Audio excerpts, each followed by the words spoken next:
My name is Dr. Sofra. I have a doctorate in neurophysiology from City University London and a doctorate in clinical psychology from the New School of Social Research in New York City. Today, we're going to be talking about Empower the Woman. Recently, I published about 11 articles, and most of them are related to this subject matter. So I included in the presentation. Number one problem is hormonal imbalance. And it's not about replenishing one hormone, it's how these hormones interact and the position of these hormones in the normal range. 3 to 3 can be close to the bottom of the normal range, can evolve into the onset of the hypothyroid disorder. So a preventive perspective focuses on the rate of differentiation. That means how the hormones interact and how they change, the small changes, the minor imbalances within normalcy before they're exacerbated into a medical disorder. Very important part is that the metabolism slows down with age. So you have what we call the decreased basal metabolic rate, BMR. And this is the paper that I published on how to get rid of visceral fat. What we found is that we used a new alternative to exercise, a new method, and we found that after 12 treatments, BMR was significantly increased, and it was actually increased on all subjects. It was 97.44%. Now, the other problem is the visceral fat. Unfortunately, visceral fat cannot be removed by lasers or RF because it wraps itself up around the vital organs and invades them. And that's how we have what we call the fatty liver. There are some studies that claim that they have removed visceral fat. However, there are methodological problems with these studies. Number one, by Duarte et al., they did a couple of studies. In the first one, they claimed that there was visceral fat decrease, but they also combined laser and exercise, so we don't know which one produced that decrease. In the second one, they did not find any decrease.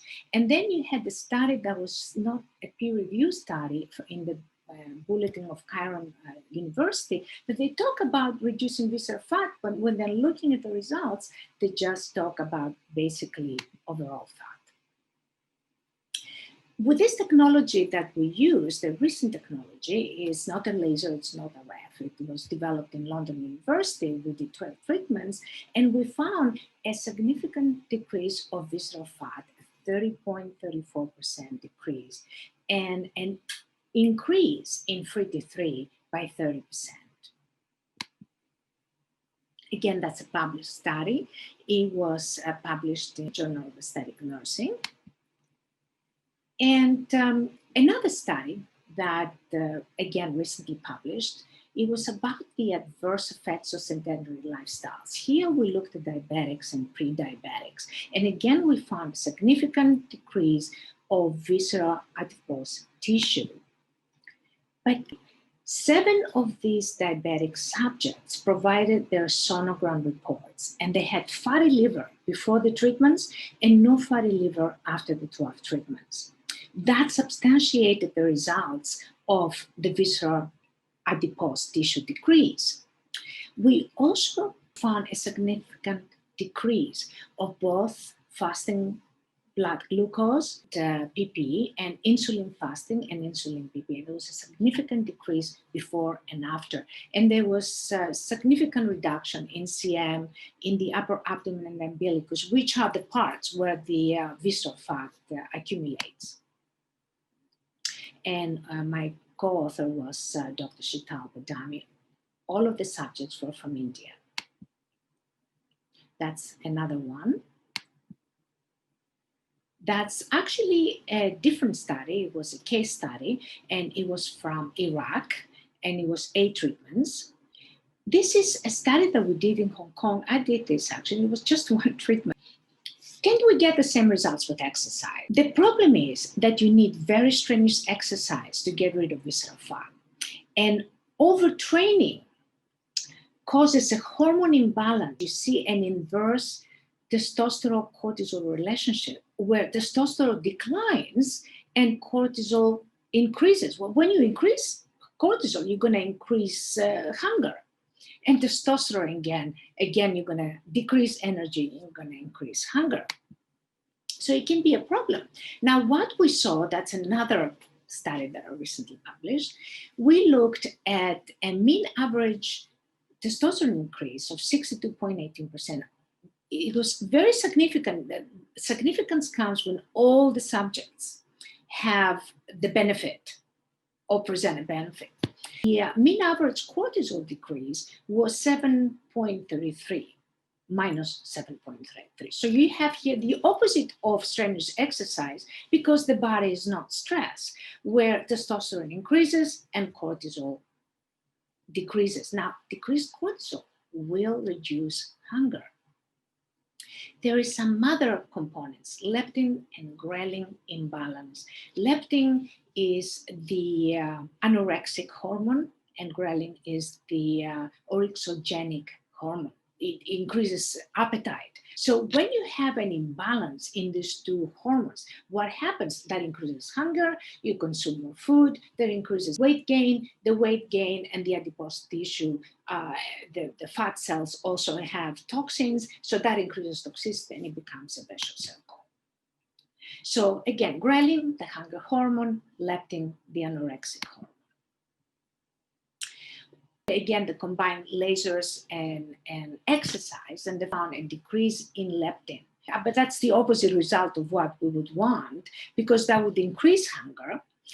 And most likely it's because the exercise will increase hunger. You expend the energy, there's energy expenditure. So you increase hunger to replenish the energy in the system. What we found is a documented increase in leptin and a decrease in ghrelin. And also we found that the subjects reported that there were decreased cravings for fatty foods and sweets, yet normal appetite after 12 treatments with this new technology that was developed in London University. And here is the article. Again, it was published in Scientific Research. It's called The Importance of Systemic Balance in Safeguarding Health. And basically, it looked at all the same variables, like all the other studies, like visceral fat and increased muscle mass and VLDL, triglycerides, which actually we always saw a significant decrease of both VLDL and triglycerides, and 33, which increased in all studies very consistently. But we also looked at leptin and ghrelin. And this is the actual results. There was a 10.82 increase in leptin and a minus 7.35% of decrease in ghrelin. Again, all these results were very significant. Sunday Times wrote an article in 1994 when Gerry Pollock first kind of presented his invention of simulated effortless exercise. Before he presented this technology in 1994, an article by another professor in London University came out, and it was an article on cells. And they were looking at the increase in RNA content in the muscles, and he found like 200% of RNA content in the muscles, and a repression of the fast type genes and activation of the skeletal slow type genes. Very important issue as the woman ages, the estrogen declines. So bleeding and burning sensations during intercourse are very common, and that leads to low self-confidence and of course to interpersonal conflicts or neglect. There comes the vaginal rejuvenation procedures. So in the pursuit of happiness, women attempt to resolve a psychodynamic issue, the roller coaster of aging, by merely altering the vaginal physique. We looked at a number of these studies. Some of them do not use valid standardized tests to assess sexual satisfaction. For example, Allison et al. Study reports 23 out of 25 subjects reported sexual satisfaction. But when you looked at them, only 9 out of 25 subjects reported increased orgasms. This is not significant results. Other studies, laser vaginal rejuvenation studies, use the FSFI, which is quite common in these studies. It's used quite a lot. It's a standardized instrument, and reported 92.9% reported increased satisfaction, but 90.9% is not really a significant result.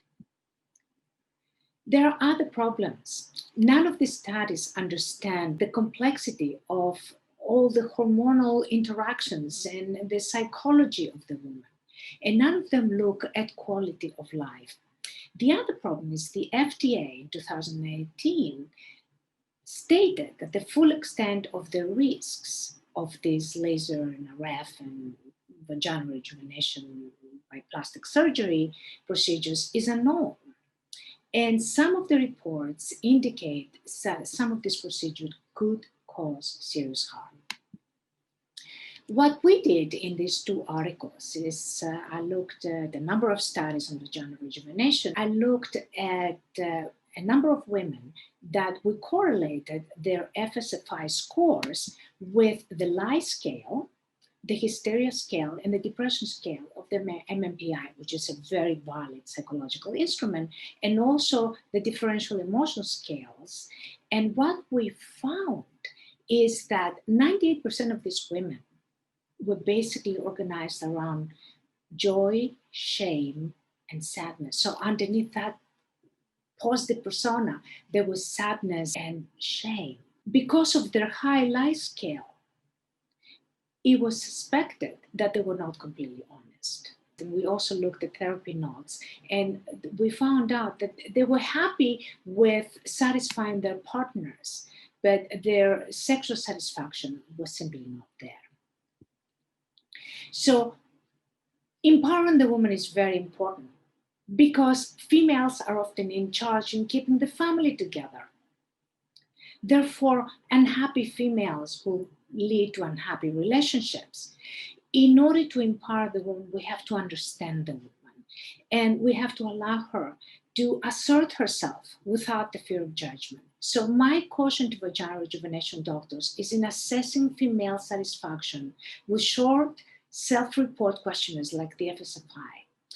You need to be careful because they may be insufficient in assessing the richness of the female psychology and the female dynamics. Therefore, the conclusions that you draw from your short self-report questionnaires that basically claim satisfaction may in fact be false or invalid. And this is the board of different clinicians that are conducting research for us, different research projects on hormonal balance, hunger, lipids, cholesterol, inflammation, etc., diabetes, and so on. And with this, I would like to end my presentation and thank you very much for including me in this wonderful AMWC webinar. Thank you.